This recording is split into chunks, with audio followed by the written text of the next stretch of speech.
Hey, what's up guys, welcome back to the channel. On today's episode, we're doing a long-term review on this Milwaukee M12 half-inch hammer drill driver. This is the fuel model. We've had it for a couple of years. We've definitely put it through its paces. We're gonna see how it stacks up against some of the other drills on the market. Stick with us.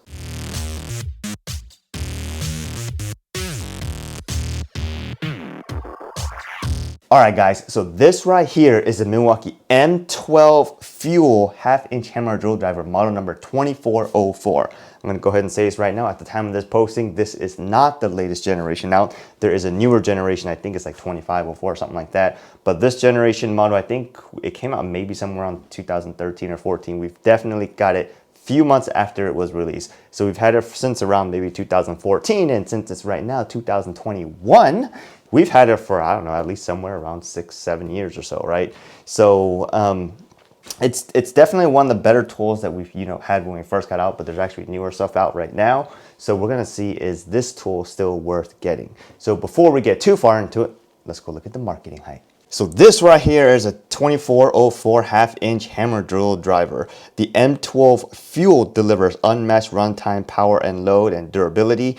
This lightweight, versatile half-inch hammer drill driver provides 10 times longer motor life with 2 times more power and 4 times more runtime. It has a POWERSTATE Brushless Motor.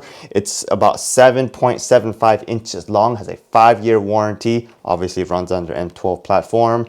It provides 350 inch-pounds of peak torque, and since it's a hammer drill, it has a BPM up to 25,500. It has a half-inch single sleeve ratcheting all metal chuck, and it goes from 0 to 1700 RPMs. All right, so if you're holding your drill, this is obviously left side, no frills, no thrills going on here. It's standard Milwaukee like logo. This black stuff right here is rubber overmold, and other than that, just this black part right here and this anti-skid mark or marring pad is the only other rubbery stuff on here. Standard forward reverse switch, good variable speed trigger, has an LED light here, and on almost all M12 tools or M12 batteries, there are no battery fuel gauges depending, regardless of which kind of battery you get, right? So the fuel or the tools themselves actually have the battery fuel gauges, right? That lights up right here when you press it in real quick, right? No problem. Hammer drill emblem, just in case you didn't know that you are holding a hammer drill, right? So moving on to the back, nothing too much going on here. Like I said, rubber here, says fuel brushes, just in case you didn't know. The other thing to point out about this belt clip is that it is reversible, and you can install it on this side if you didn't want to put it on that side. So moving on to this right side part of the drill, it's almost exactly the same as the left side, except for, the standard Milwaukee sticker. Nothing else to really talk about there. One thing I'll point out when we get to here, actually, let's point out now since we're talking about it. So this marring pad it will move depending on what drill mode you have your drill on, whether screwdriver, hammer, drill, whatever. But no matter which position you have it in, it's always set up that it can, it will contact the surface, right? So not too much going on there. On the front side, this right here is a all metal ratcheting chuck. And we've had no issues with this chuck, even though we've had it for a couple of years. It's all metal, it's a little bit scarred up, painted up, and rubbed up against stuff, but no issues whatsoever. It is a 1.5 millimeter to 13 millimeter chuck. In inches, that's 1/16 to a half-inch chuck. And also on here, it will say, to open, you turn this way, to grip, you do the other way, just in case you didn't know. But not too much going on there. Moving on to this collar. So this collar goes from, or the clutch setting, so to say, goes from 1 all the way to 18, and you do have to, engage it manually. Some people call these manual clutches, but we'll just go with it, manual clutches. On this drill, it has a separate collar ring for the drill mode, hammer drill mode, driver mode, and drill mode, and that actually makes more sense. A lot of people like it like that. On the newer generation, the generation after this, they've combined pretty much this into the clutch collar, so that if you did want to go to hammer mode, you actually have to go turn it and go all the way to hammer mode. Some people don't like that, and I'm probably one of those people who don't like that. I'd much rather have just a little bit bigger tool to have select their ring to separate, but that's just me, right? Other than that, has a speed 1, speed 2 setting, no issues. So let's go look at the clutch as we do in almost all the drill mode settings. So we'll put this on mode 1. Let's see how light this is. Doesn't really tell you exactly, but I'm going to say it's fairly acceptable. Haven't really had any issues with that. So now let's talk about the elephant in the room, right? So, but because this drill, you know, is an M12 tool and M12 batteries are stick packs, the stick packs have to go into the handle, right? Almost all stick pack batteries will go into the handle, and most tool manufacturers will design the tool around, right, like that, right? So because of that, that kind of makes it a little bit bulkier, and we'll talk about that in a second. The other thing, the elephant in the room, right, is really how it's shaped, or its form factor, right? So if you look at it this way, you know, kind of points upwards. It's a little bit awkward, takes a little bit of time getting used to, not really. But if you do have it this way, you know, it kind of topples over easily. Not a problem, you just lay it down, right? If you use like a higher capacity battery, let's say like this 4.0 battery, it's a lot more stable, no real issues, but definitely makes it a little bit heavier, right? So going back to this 12 volt, or I mean the M12 2 amp hour compact battery, because it's kind of shaped like this, it kind of makes it a little bit awkward and longer, right? On the, like I said, on the newer model, they've kind of shrunken this down and made this a lot more compact, and also sunk it back a little bit, but it is a little bit long for a 12 volt tool. To give you an example, this right here is a XPH11 subcompact Makita. This is in the 18 volt lineup, right? But if you look at it this way, the Makita subcompact is a little bit shorter, right? But it is taller in this regard. And it's not really taller by too much if you look at it, right? Because it's angled upwards, the top part of this is barely coming up to here. So the thing to point out also is that I believe this, the M12 Fuel half-inch hammer drills are, I believe, the only 12 volt-ish tools on the market that use a full metal chuck, and that's great. They're not really going for like super weight savings like, you know, the tool design on here.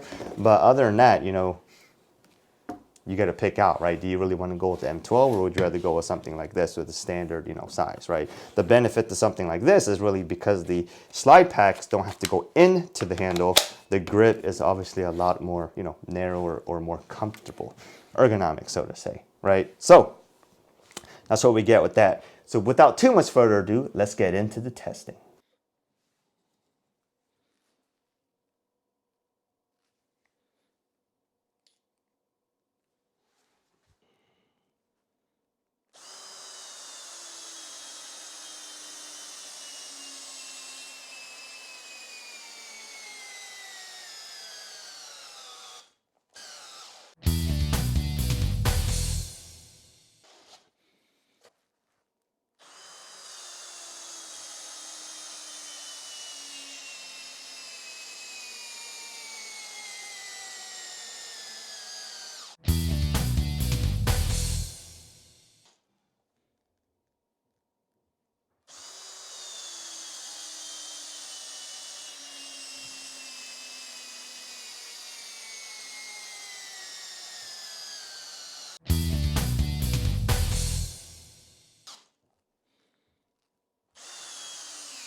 I know y'all caught those numbers because those numbers did not go by very fast. But we're going to do a recap anyway. So let's go ahead and take a look at the numbers. So we took this tool, kitted with a 2 amp-hour battery. On the first run of the 5/16" lag test, 11.11 seconds, peak torque 118. Second run, 9.56 seconds, peak torque 103. Third run, 10.04 seconds, peak torque 93. It obviously had to do that on speed 1.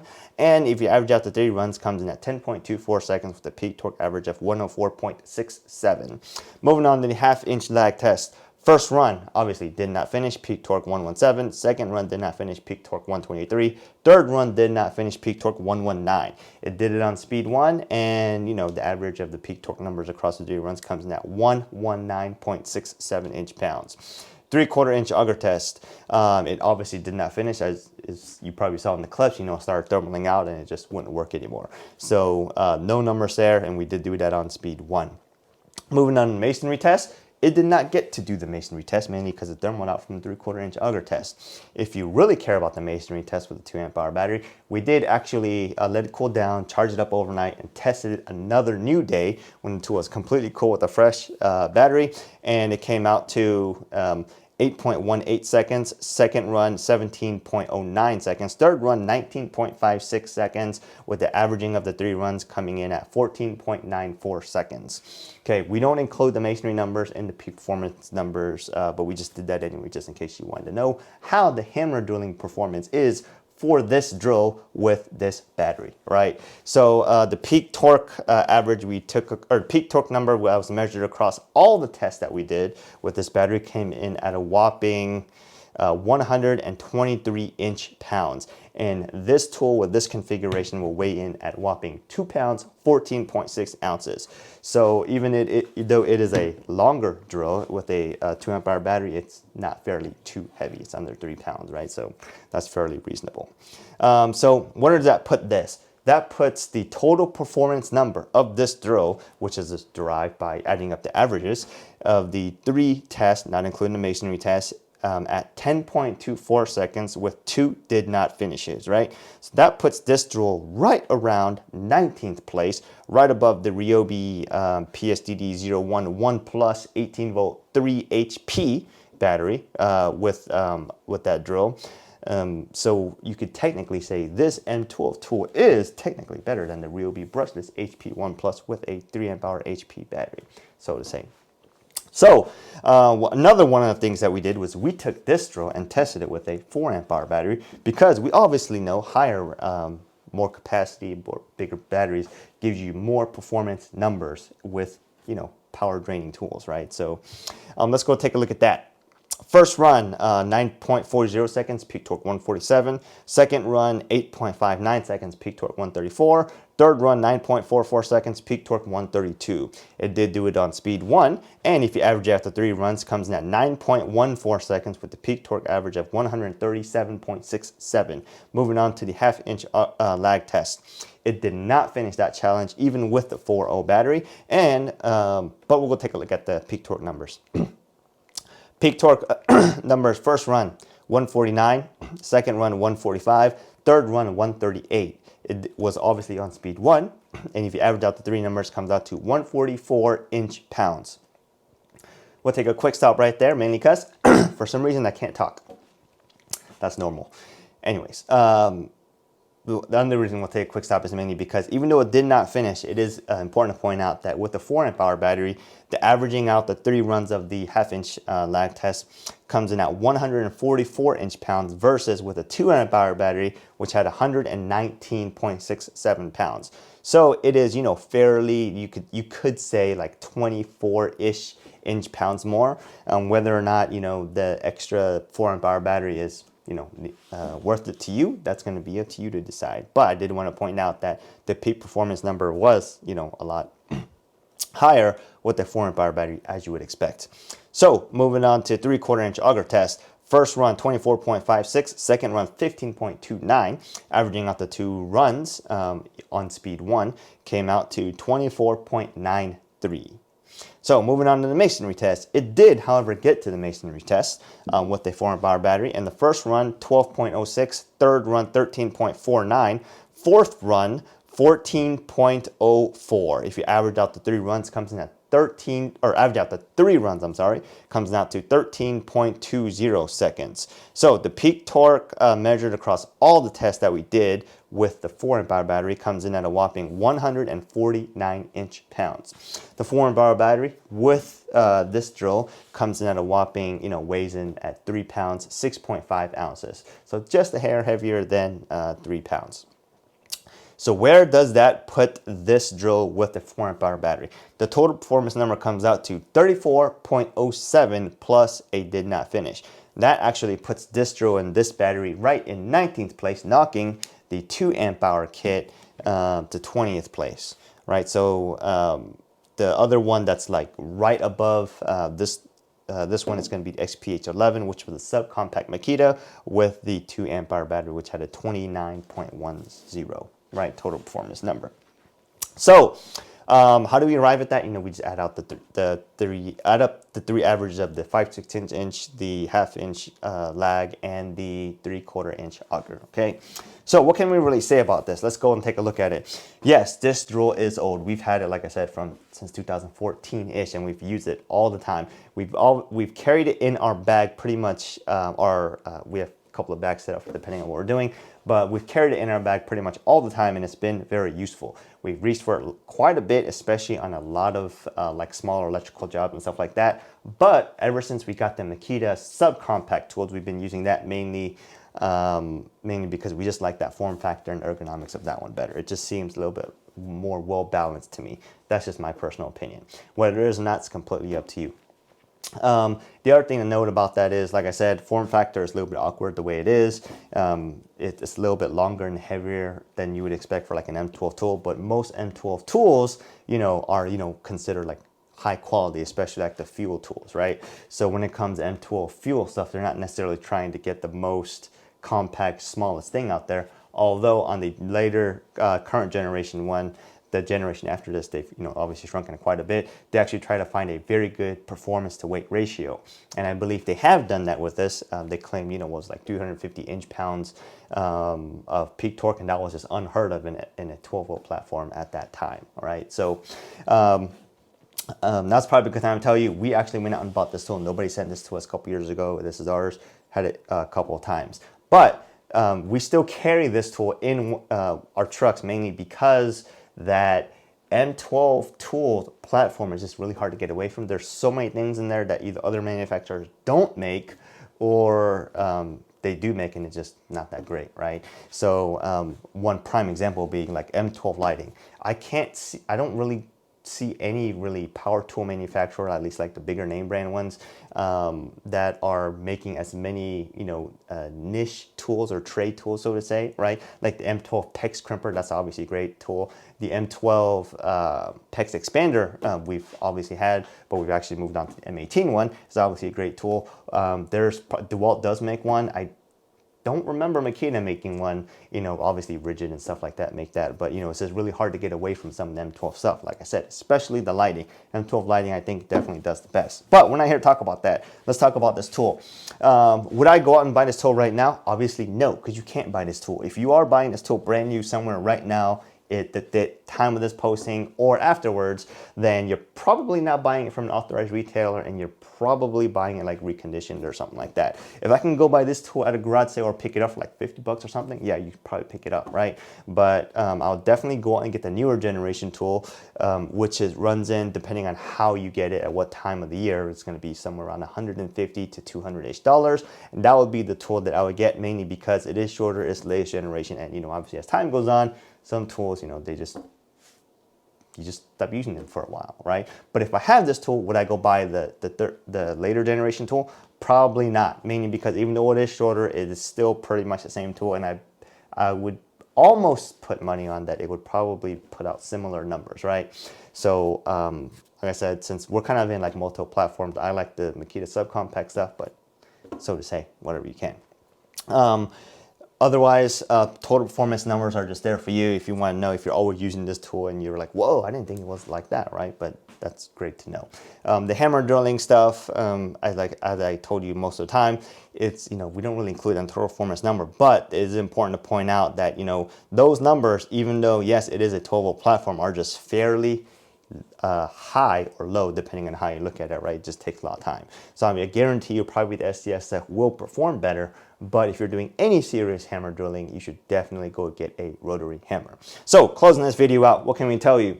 Numbers are there. You decide if, you know, if you want to keep using that tool, or if you want to get something else. It's just really there to help you out. Long term, we haven't had any issues with this tool. We haven't had to warranty this tool as we had some of the M18 stuff, but you know, to each their own depending on how you're using it, and you may get a lemon or something like that. But it's a great tool. If you have it, awesome. It actually stacks up, you know, generally okay with the Ryobi stuff, since it is comparable to like the Ryobi 18-volt stuff. So there we go. Numbers prove it. Hope this video helped you guys out. Have a great day, and we'll see you guys next time.